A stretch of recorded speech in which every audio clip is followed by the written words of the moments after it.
আসসালামু আলাইকুম everyone, back to my channel. আজকে আমি আপনাদেরকে দেখাচ্ছি একদম লোভনীয় একটা নাস্তা রেসিপি। দেখতে পাচ্ছেন একদম পারফেক্টলি হয়েছে। তো এখন আমি এজন্য কিছু বাদাম ভেজে নিব। তো আপনারা পরিমাপটা বাড়িয়ে কমিয়ে নিতে পারেন। যদি মনে করেন না আমি বেশি করে করব তাহলে বেশি নিতে হবে। তো আমি আজকে 250 গ্রাম বাদাম দিয়ে বানাবো।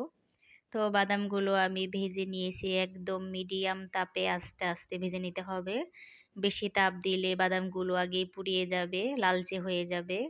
তো ওগুলো খেতে ভালো লাগবে না।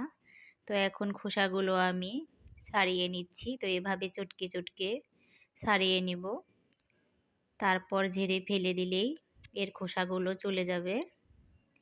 তো দেখতে পাচ্ছেন, তো বাদামগুলো আমি সুন্দরভাবে ভেজে নিয়েছি। তো এখন আমি গুড় জাল করে নিচ্ছি, একটু লবণ আর একটা তেজপাতা দিয়ে দিয়েছি। তো তেজপাতাটার জন্য খুব সুন্দর একটা ফ্লেভার আসবে। তো এখানে আমি আখের গুড় দিয়ে করলাম আজকে এগুলো। তো আখের গুড় দিয়েও খেতে মাশাআল্লাহ অনেকটা ভালো লাগে। তো খেজুরের গুড় বা চিনির থেকে এটাই বেস্ট। তো সেজন্য আমি এটা দিয়ে করলাম। তো আপনারা চিনি বা খেজুরের গুড় দিয়েও করতে পারেন। তো আমি দেখাচ্ছি। তো এরকম যখন একটু আঠালো হবে, একটু ধরে দেখতে হবে, তো তখনই এটা হয়ে যাবে। তো এখন আমি বাদামগুলো দিয়ে দিব এখানে। আমাদের শিরাটা হয়ে গিয়েছে। তো এখন একটু নেড়ে চেড়ে মিলিয়ে নিব। মিলিয়ে নিয়ে আমি এগুলোকে ঢেলে নিব। তো এগুলোকে এখন নেড়ে নেওয়া হয়ে গিয়েছে। তো এখন আমি একটা রুটি বানানোর পিঁড়ির ভিতর ঢেলে নিব। তো একটু তেল ব্রাশ করে দিলাম, সরিষার তেল, যেন নিচের দিকটা ধরে না যায় সেজন্য। তো এই তো গরম অবস্থা থেকে এখানে আমি ঢেলে নিলাম। তো এখন আমি এগুলোকে একটু ছড়িয়ে দিব, একটু পাতলা করে। তো এই তো ছড়ানো হয়ে গিয়েছে। তো আমি আর একটু ছড়িয়ে দিব, একটু প্লাস্টিক র্যাপিং করে নিলাম।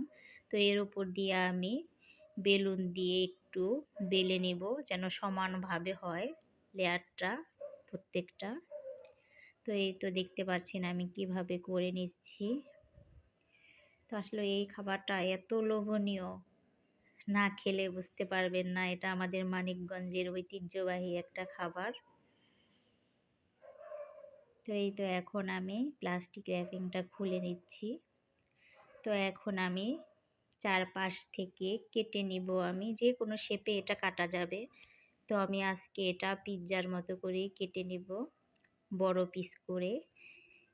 কেননা এটা খেতে খুবই ভালো লাগে, একটুতে পোষাবে না, সেজন্য বড় পিস করেই কাটবো।